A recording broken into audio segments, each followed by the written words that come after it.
Hello and good morning. My name is Nicole Prinz and I'll be the room moderator for today's presentation.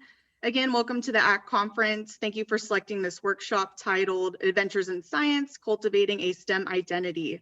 We want to let you know that this workshop is being recorded. I am pleased to introduce your speaker, Tina Rolowitz, who will be your facilitator for the session. We'll be dropping the workshop evaluation into the chat a few minutes before the workshop concludes.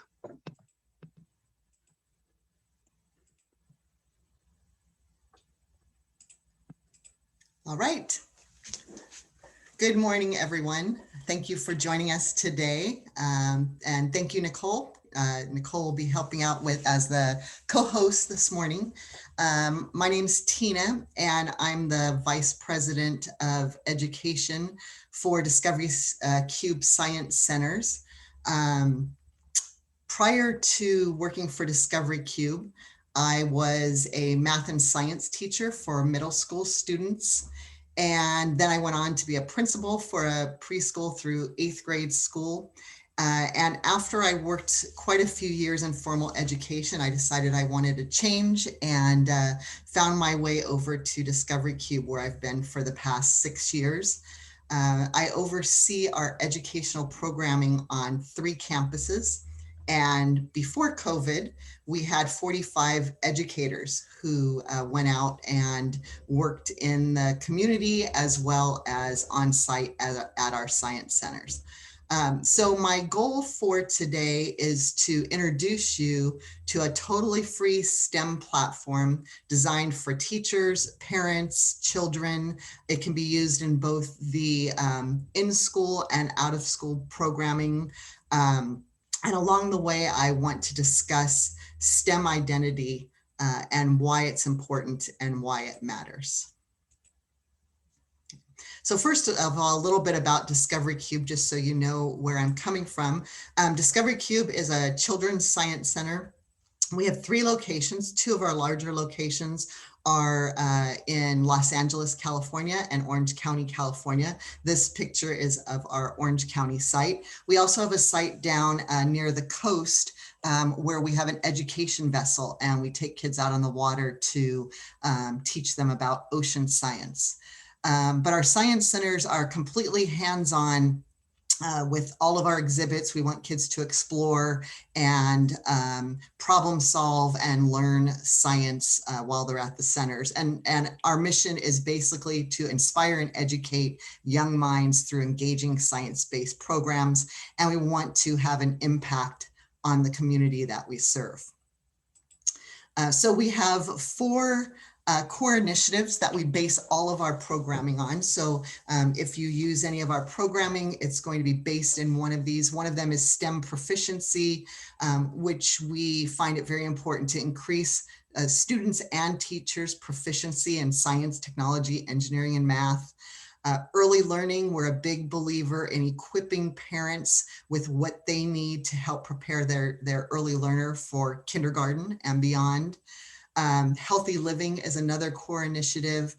We want to educate families so that they can make good, healthy choices for themselves and for their children. And finally, environmental stewardship. We encourage positive behaviors that help to impact our natural world around us and natural resources. So all of our programming is based on these 4 core initiatives. Now, everything that we do at Discovery Cube, we do because we want to build a child's STEM identity. And I don't know if you're familiar with the term STEM identity. If you are, great. If not, really what I want to do is share with you why I think it's so important for kids to have this STEM identity. Basically, we want kids to be able to see themselves as somebody who does science or somebody who could be an engineer. And the way we do that is to immerse them in a variety of science experiences. It's also important that children have role models who are in STEM positions, whether it be at work or volunteering, but it's important for kids to have those role models. And so when kids look around them and think about their future, their dreams are inspired by those people that are their role models. And that really helps them to see themselves as somebody who could also do that, especially if they see people who look like themselves culturally. It helps them to start developing that STEM identity. According to research, developing a science-related identity increases the likelihood that children will work toward developing science literacy or even pursuing a career in a science or STEM-related field. So research already shows us that starting to build that STEM identity in children helps them to look forward and make some decisions about their life in that area. So we really work on helping children to see themselves as a scientist, to see themselves as someone who could be a doctor. The more we're able to do that, the more likely they are to be motivated to learn through just genuine interest and excitement because they're interested in that, and also taking it further to pursue related courses and careers later in life. And you'll see why that is so important when I share some information with you. First, I want to show you, we work with a group of students in a school district that's close by one of our science centers. And this particular school district has students that are in a very low socioeconomic area. Research tells us that only 6% of students from low-income schools will choose a STEM-based college pathway.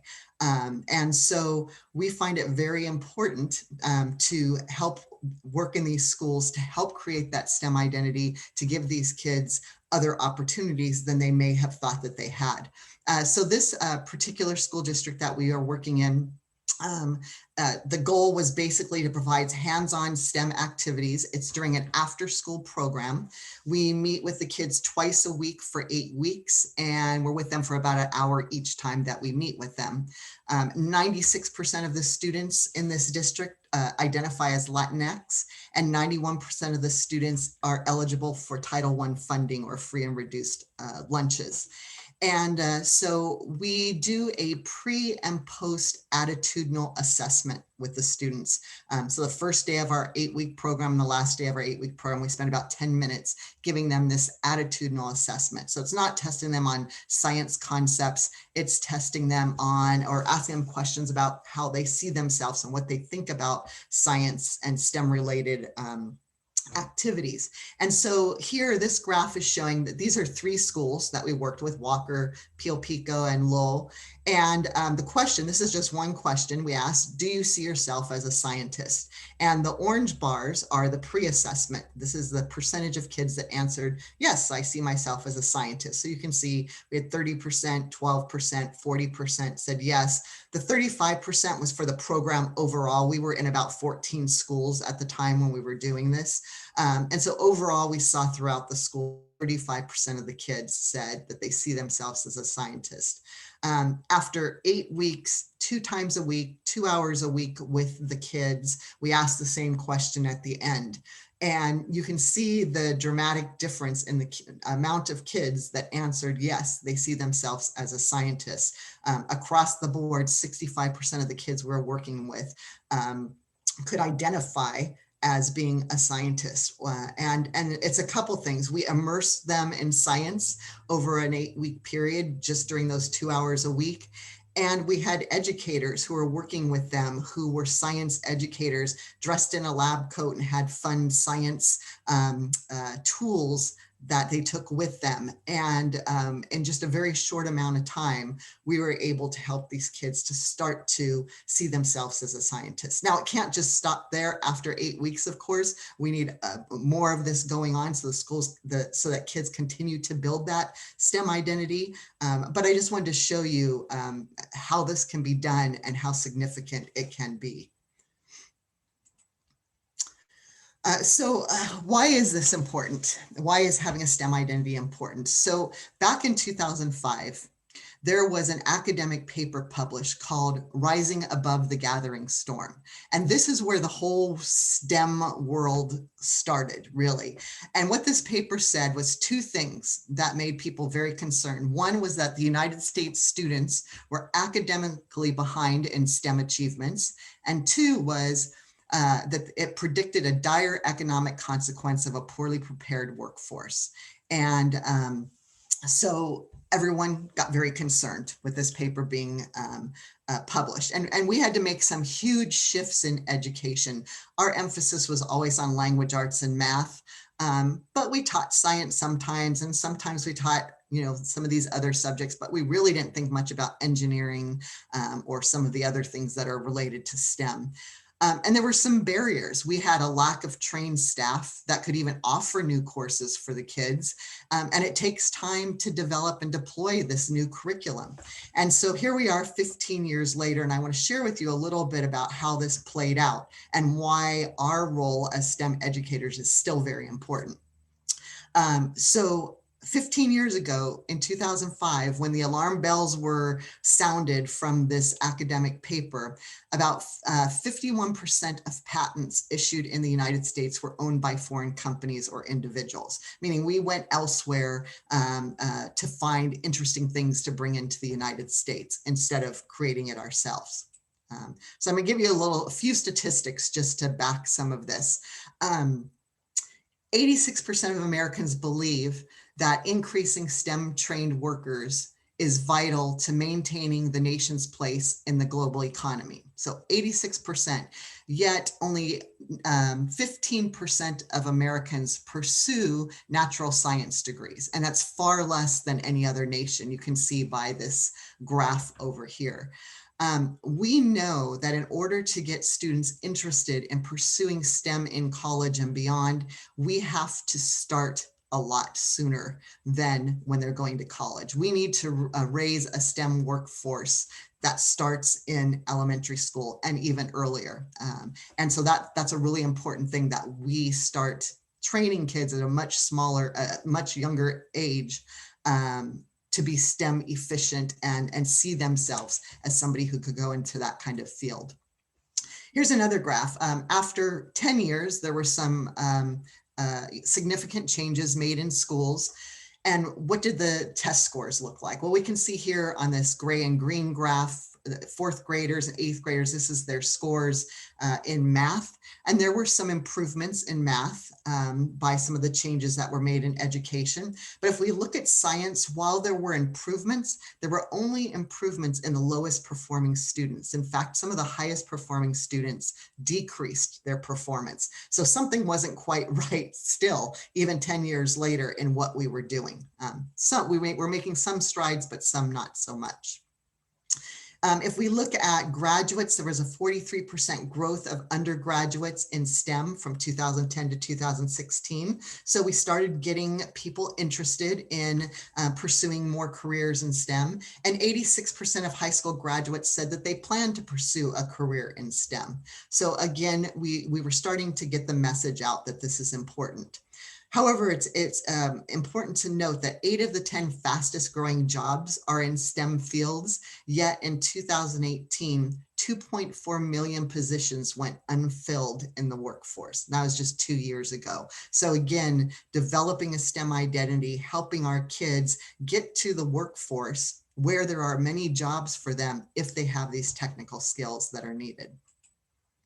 So finally, and just looking at this, this says the crisis isn't over yet, meaning we still have work to do. 15 years later, still half of US patents go to foreign nationals and not right here in our own country. 92% of employers say that their need for employees with technical skills is increasing, and 74% of employers say finding the right talent is getting harder. So there is still a huge need for us to train kids, to get them used to the idea of them being able to do science and math and technology, because there's a lot out there for them.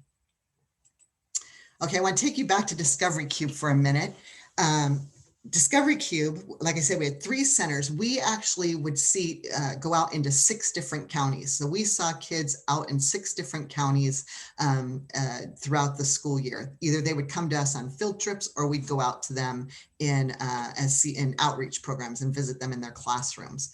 We prided ourselves on the number of kids that we saw, the number of teachers that we were able to impact. We would see over 1 million kids and guests at our museums a year. And we felt like we were able to make a big impact by being able to see so many people at our science centers. But comes March 16th and COVID-19, and we basically shut down. Business closed down. We had over 300 employees. We had to furlough and lay everyone off. We were down to a staff of about 20. And we had to start asking ourselves some hard questions. We no longer have our brick and mortar buildings.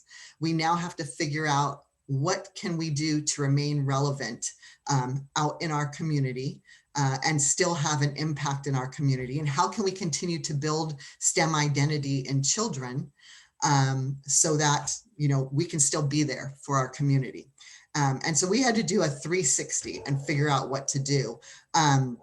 For the most part, Discovery Cube, while we had a website, we didn't have any kind of virtual programming. Our website was used to buy tickets to come to our science center. So we really needed to figure out, what can we do to still have an impact on our community. And so we created something called Discovery Cube Connect, which is a free virtual resource center that I'm going to be sharing with all of you. Before I do, I'm going to have Nicole drop a link into the chat, and I'd like you to answer a question for me before I go into this virtual resource center. So if you would click on the link, it's going to take you, and you're going to answer the question, what is most challenging about searching for quality STEM resources online? And you can submit up to 3 responses. You can submit 1 response, and you don't have to just do a 1 word. It'll ask you for a word. You can do more than just the word. So go ahead and do that, and I'll share with you our responses that come in. So you should end up with something like this, and you're going to enter a word or a phrase. Like I said, you can enter up to 3 of them.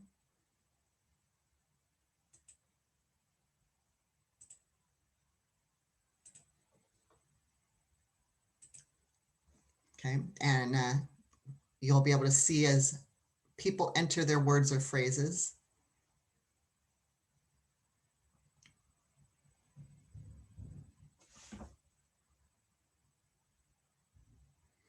And the larger the words that are popping up here, the more people that have said them. So when we're looking at what is most challenging about searching for quality STEM resources online, we see materials, too much equipment needed, hands-on experience. Sometimes it's challenging to find those hands-on experiences, age groups, same ones pop up over and over again, elementary based, too easy, not scaffolded. So as you're finishing up popping in those, materials seems to be the biggest one. I know that's always a challenge. We went out into our community after everything closed down, and we talked with parents, and we talked with schools and school districts, and asked them the same thing. What can we do to help you? What are you finding the most challenging? Teachers were just trying to figure out how to do some virtual education. They weren't ever most didn't have to do that before. And we got a lot of the same back. It was too difficult to find things. You always ended up going down that rabbit hole, and you know, an hour later, you still haven't found what you're looking for your students or your own kids at home. And so we took that into consideration and thought about, what can we create to help out our community, teachers and parents who are trying to be teachers at home. So we have Discovery Cube Connect, and it's twofold right now. One, it's a STEM resource center for teachers, educators, in school, after school, and 2, it's a student engagement center. So I first want to talk about that STEM resource center.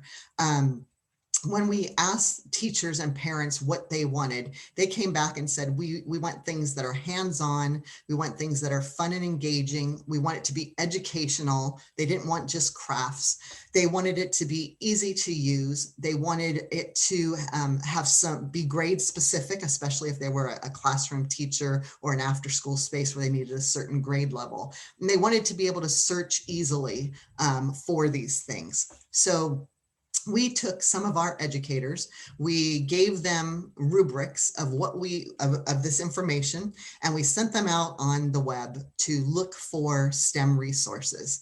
And they had to be able to check off these things on that rubric in order for us to consider to put it on our website. So basically what we did is we did the legwork for you. We went out, we found high quality STEM resources, and we've compiled them onto Discovery Cube Connect, the website that I'll be sharing with you.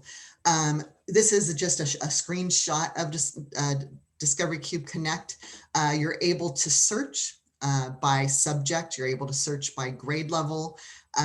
You can go in and decide if you just want math activities. You can just click on math. And we're continuing to populate this as well. It just launched, I want to say we probably launched this first part in June or July, and then we're continuing to launch more on it. But let me show you a few more things about it. When you click on one of those resources, we give you an overview of the resource, so you don't have to go in and figure out what the resource is about. We tell you how much time is needed to do that particular activity, the grade levels that it's appropriate for, which subject area it aligns with. And then we also went in and did some ratings and reviews. So think of a Yelp review. We had parents and educators go in and review and rate these resources as well. And in order for these resources to even land on our website, they have to have at least a 3 apple rating from the educators or a 3-star rating from parents. Anything below that we take off the website, because we figured you don't want to see these resources that just are either difficult to do, are incomplete, don't have correct science, or whatever it might be. So you get this rating and reviews page as well. And again, it's free to join. You join with an email address and a password.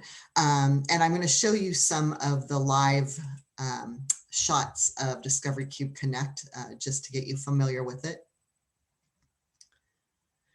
So this is the landing page or the home page for Discovery Cube Connect. And you can see up here at the top, there's your subjects and grade levels that you can drop down and take a look at. If you click on the search button, it's going to take you to our search page where all of the resources are in alphabetical order and in no particular, they're not grouped by a subject area. You can use the search on the left to search for subjects or grades or like I said, engineering or science activities. But I'm going to go up to the top to subjects and go down to space science just to show you a little bit about this.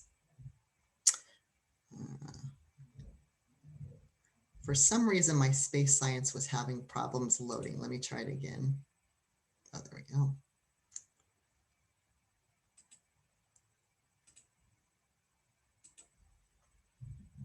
There we go. Okay, so space science. Here we are. You'll see all of our space science activities. You can load more onto the page if you want. You can see the stars and the apples right here on the front page.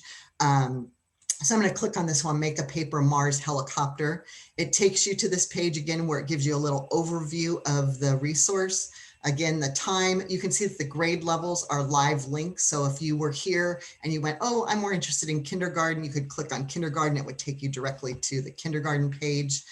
Subject areas, here are your reviews and ratings overview. You can scroll down and you can see what people have actually written about them. So if you want to dive a little deeper into, if you're a parent and you want to figure out how to use this at home, you can see what parents are saying. If you're an educator, you can go in and see what educators are saying about it.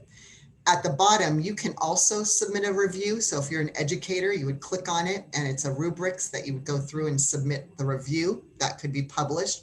It could be anonymous as well. And if you're an educator or if you're a parent, you can also go in and submit a review. It's a different template for that.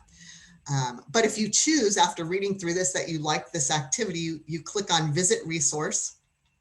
Okay, and it's going to take you right to the resource, because remember, we went out and looked at resources that were already created. We were trying to get something up and running very quickly for our community. So these are resources that were already created. So this is NASA's Jet Propulsion Laboratory. It's a resource that they had. It's one that we reviewed and said, yeah, this is a really good resource. It got 4 stars and 4 apples. And you would then go in and you would use NASA's resource. Now, if you go back to our page, and I'm going to take you back to our space science. Actually, I didn't even need to do that. I'm going to go into Earth and the environment because I want to show you a different kind of resource. If you look at Earth and the environment, again, you'll see all of these activities that have to do with Earth and the environment. You can keep loading more and it'll keep loading more onto your page.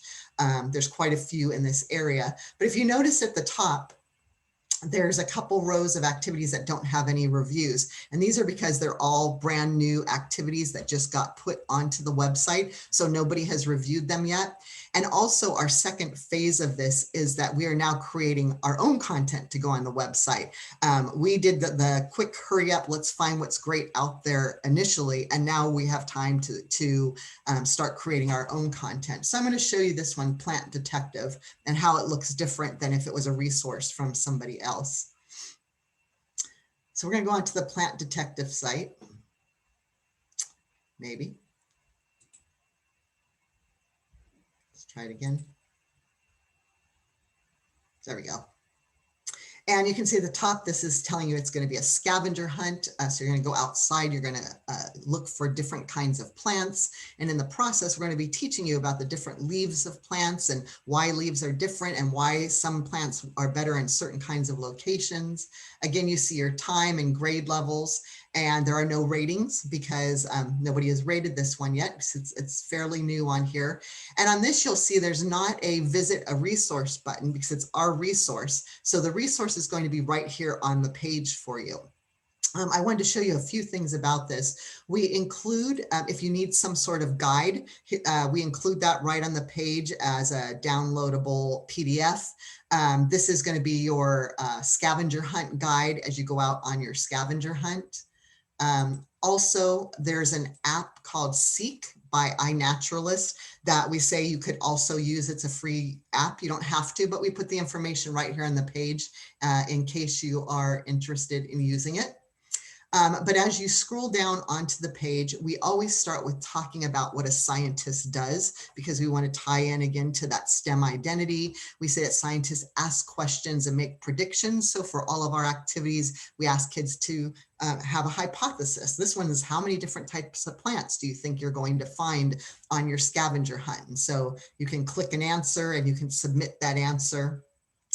Because you've registered with an email, it will keep all of your information in one area, and I'll share some of that with you in just a little bit.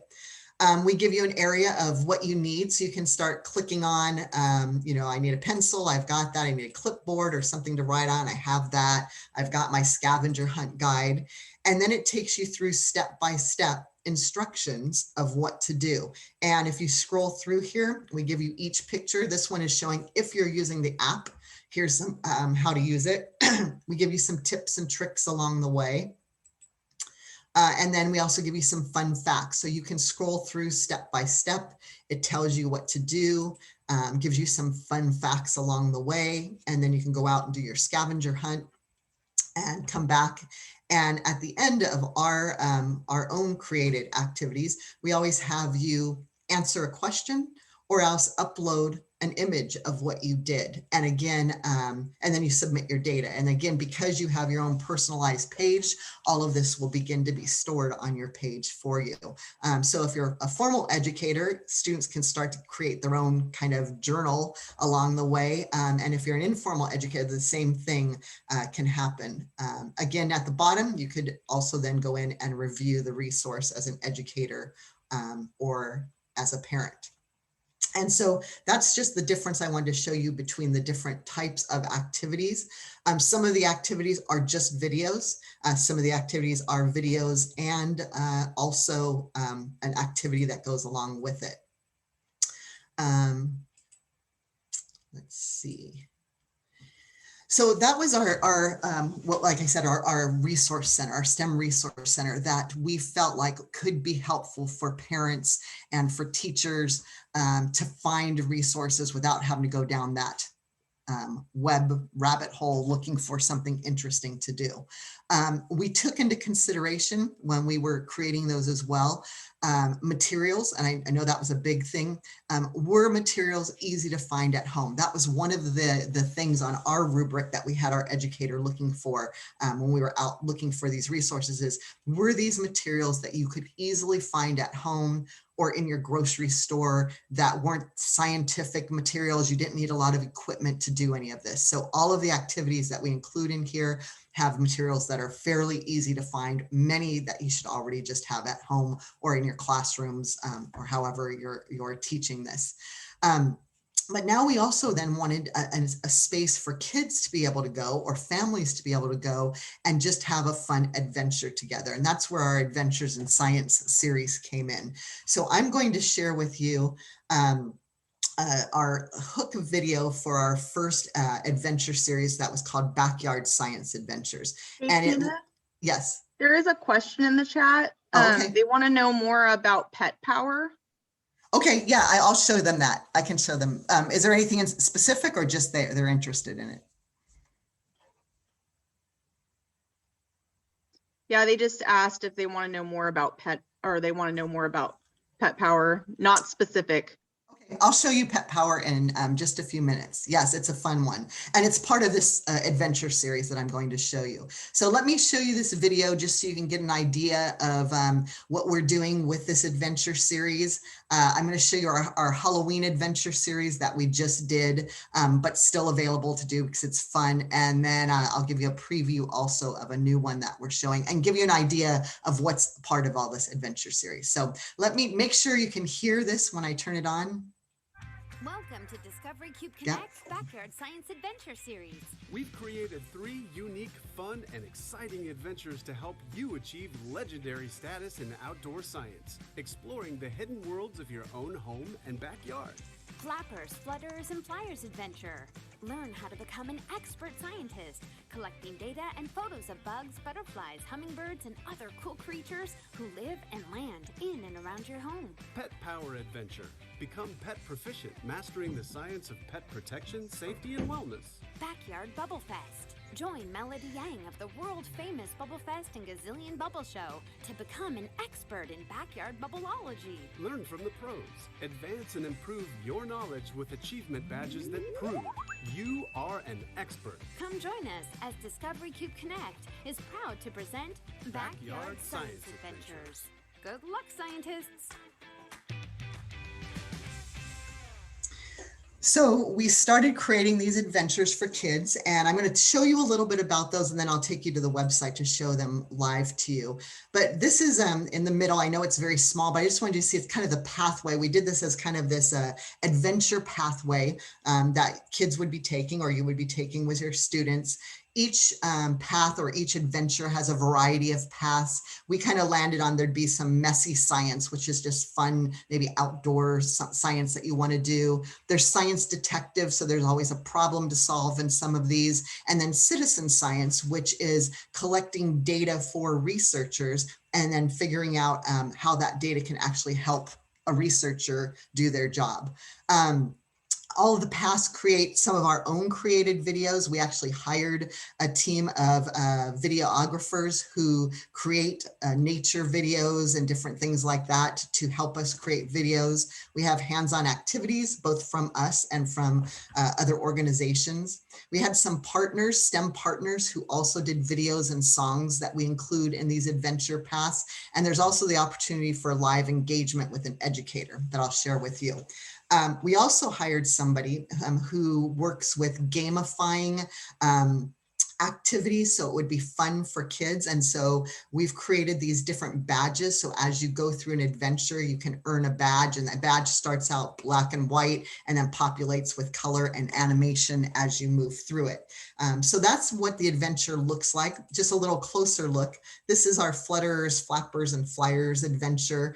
So it shows you that you kind of go through this adventure where there's videos and there's songs, there's activities. We even did a documentary on butterfly migration, because for this particular one, the culminating activity is going out. And again, this was launched in the summer, but we were looking at butterflies and taking pictures of butterflies. And the importance of that was, I'll show you this next page, is that we partnered with an organization called eButterfly, and they collect information on butterflies. And something very interesting to understand is butterfly migration patterns help predict climate change. So scientists study butterflies and where they're seen and found so they can make some predictions about climate change. And so we asked our guest who participated in this to go take pictures of butterflies, upload them to our website. We would upload them to eButterfly, and eButterfly gives us back information on how that is being used by real researchers to do their research and their studies.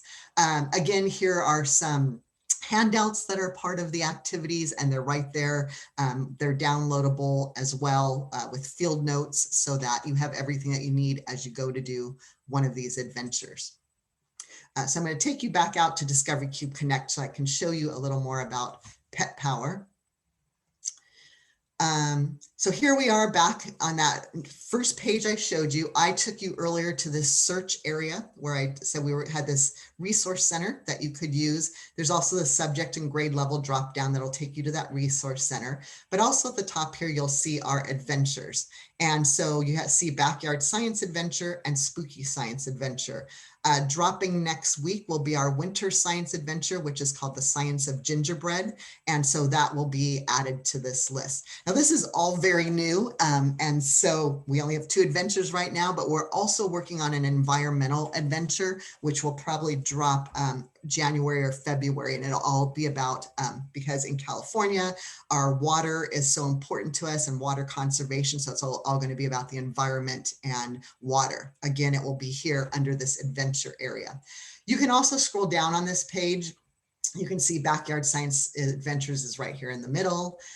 Down here, we have it again. And once we drop the Science of Gingerbread, it will fill in this other area. And if you continue on this page, it shows you some of our Cube favorite activities, and some of the top rated activities live right here on this page as well. But if we go back up to the adventure and we go into Backyard Science Adventure, I can show you a little bit more about bubbles. So here's the video we just watched on Backyard Science Adventure. You can start your adventure, and as you scroll down, you'll see here are the 3 different adventures. We have Backyard Bubble Fest, Pet Power, and Flappers, Flutterers, and Flyers. These are the badges that you'll earn as you go through it. So I'm going to go into Pet Power and show you that one. So in Pet Power, it starts with a video. Most of our adventures start with a fun video, just introducing you to it. As you scroll down, this is another fun video. We did a top 10 list on how to keep your pets safe in the summer. Here's an activity. So if you clicked on this activity, it would look just like the other page that I showed you. This happens to be one of our activities. So it's right here on the page. It takes you again through all of the steps of that activity, what you need, how you need to do it. And so it's very easy to follow along for kids and for anyone even without a science background. Again, as you continue to scroll down, there's another video. You'll see another activity. And so you continue on this adventure path, filling in your badge until you get to the final challenge, which is a mapping activity. And so you would go into that mapping activity as your final challenge. And hopefully all the things that you learned along the way then help you to go through your mapping activity. And you'll see here, we have templates that if you need for your activity, We have a plant identification guide, because the whole idea of this one was mapping out and helping kids understand that there are many plants that can be poisonous to our pets. And so they're mapping out a safe space in their backyard, their green space, wherever it is they go with their animal. So they're learning some mapping skills, they're learning about plants, and they're learning about how to keep their animals safe, was the whole idea around that. So that it was our Pet Power adventure. And let me go back one more. Like I said, we had 3 different adventures here. Our Backyard Bubble Fest was a really fun adventure. You saw in that video, Discovery Cube, we usually every year do a big thing called a Bubble Fest. And we have these performers, the Yang family, come and they do amazing things with bubbles. If you've never seen them, watch the videos here because it's a lot of fun. But we were unable to do our Bubble Fest this year. So we went to the Yangs and said, hey, help us create this adventure so we can still have fun and show kids how to make these bubbles. And so they go through and they show you how to make some of the bubbles. So you watch a video and then you go in and create some of the bubbles on your own. Watch another video about how to create some different kinds of wands for your bubble solution. And then you go in and do your own. And in the end, the whole idea for this one is that you're going to put on a bubble show. Since we couldn't put one on, you've now learned all about bubbles and the science of bubbles and surface tension. And now you're going to put on a bubble show because you've just learned all of that. And so that's what that particular adventure is about with our backyard science adventures. One other, let me show you, because it was just, I thought this one was a lot of fun. This was a much shorter adventure. And even though Halloween is over, I'm going to show you, you'll see it's just a 3 or 4 prong adventure. I'm going to share with you this video just so you can see how much fun it is.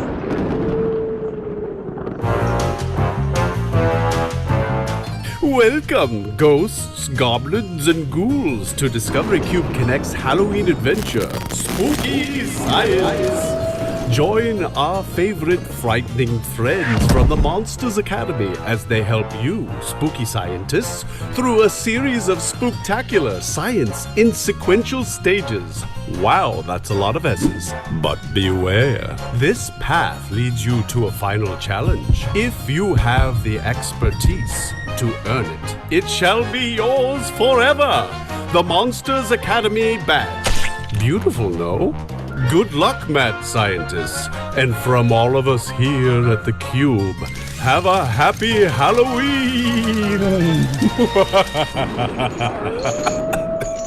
Can someone please get me a lozenge? And so also, just so you know, we usually do a spooky science exhibit on site. And since we couldn't do that, we're trying to take what we normally do and put onto Discovery Cube Connect. The great thing about this is I showed you earlier that we usually could reach out to 6 counties. That's who were close enough to, you know, venture into Discovery Cube. Well, good thing, if at all, about COVID is it's made us think outside the box and be able to do some things that can reach even further. You know, for me to be able to presenting to all of you up in the Northern California area with me down in Southern California, you don't have to have access to our buildings anymore. We are able to give you access virtually. And so I think that's just really awesome that we can do that now. But I wanted to show you that because, like I said, our Science of Gingerbread is going to be very similar to this. It's our winter adventure. I think it's going to drop next week. I just was previewing some of it earlier this week. Again, it will take you through some videos and some activities, and then you'll have this final challenge. On this particular one, the final challenge was to create a pumpkin launcher, because we also used to do this big pumpkin launch competition that we couldn't do this year. And so in this one, you're going through the steps. We're giving you the ideas of what you need, how to create your pumpkin launcher, and then your final activity is to launch your pumpkin and see how far it can go. For our winter activity, while we're doing the Science of Gingerbread, we usually on site do a whole gingerbread competition, but since we can't do that, we're turning it into an adventure to share with everybody. So let me go back here. So that's Discovery Cube Connect. It's at discoverycubeconnect.org. Like I said, totally free. We want you to use it. We want to be able to share with you all the great things that we've been able to do. I feel very fortunate that throughout the 7-8 months of COVID that I was able to be part of this team and really helped not only Discovery Cube, but also our education team kind of think differently about education and how we can make a difference and make an impact without being in our buildings, because that's all we were ever used to. So, like I said, I feel very fortunate that I've been able to be a part of that.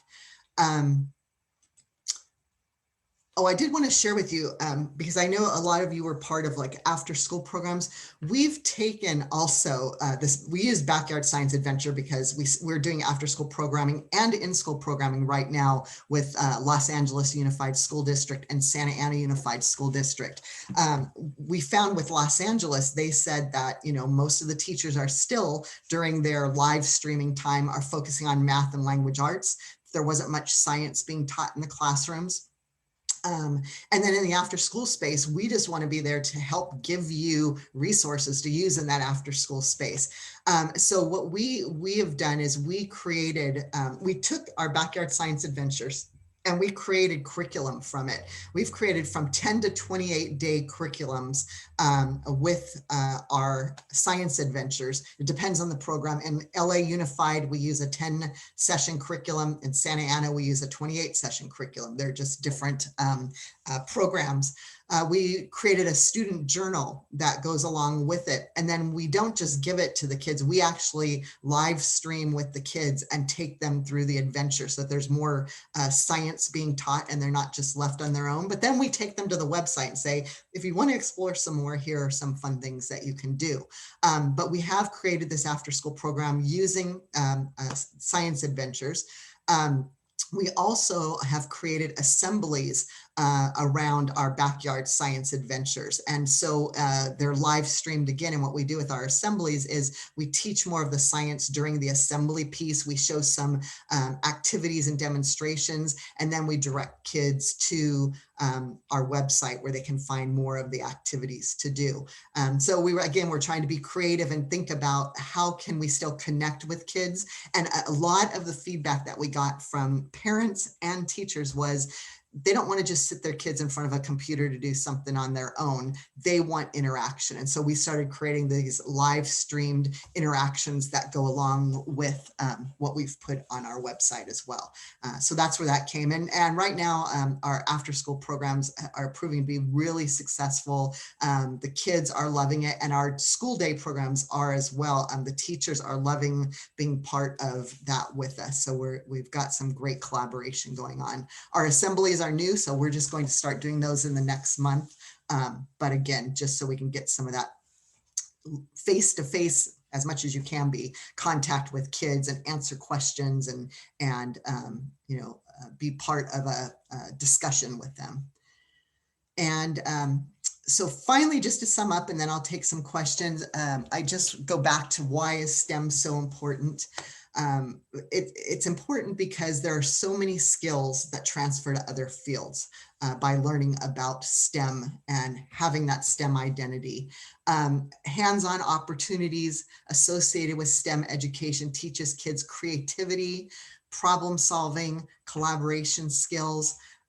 We're starting to change a lot of our exhibits in Discovery Cube, that instead of just coming in and doing something with an exhibit, we're turning them into more of a maker space workshop, just because we had to think through all of this, where kids are now building a car and racing it on a track. And if it didn't do what they wanted it to do or perform the way they wanted it to, they're able to go back and rebuild and race it again. So really getting kids to problem solve and collaborate and try again. And it's not just do it once and you get a grade on that paper. I'm really starting to try to change the way we think about education. STEM in the engineering design process, I just said this basically, it's just working with each other, knowing that there's not just one right answer, one way to get to the end, building these creative thinkers, and STEM helps us to do that. And then finally, just going back to looking at the workforce of the future, it teaches the next generation in the workforce the skills they need to solve the problems of the future. And who doesn't need that? Who doesn't need to build these kids up so that they can be our future problem solvers? And so with that, I'll give you one more thing and then I'll take questions because I don't want to forget. If you're playing the game, there's some game associated with the conference, and there is a code word for this which is STEM identity. And so if you're playing the game and you're looking for that code word, there's your code word for this particular workshop. So I'm going to stop sharing my screen. And if there's any questions, I'm happy to take them. I think we have time, right, Nicole? Yes, we have a few minutes. Yeah, we do. And so far, many of the participants have been really excited about the resources that you've given. Lauren said it's phenomenal. I have fun memories of going to the Discovery Cube as a kid, so I'm excited to check out all these resources. And I know that's definitely going to help me and my kids. All right. Excellent. Well, I really appreciate all of you coming here and listening to what we have to offer. I hope that you'll log on and look through what we have and have your students, your own children participate in the activities. I think that it will be a lot of fun. We're having fun creating it, and the feedback we're getting has been really good.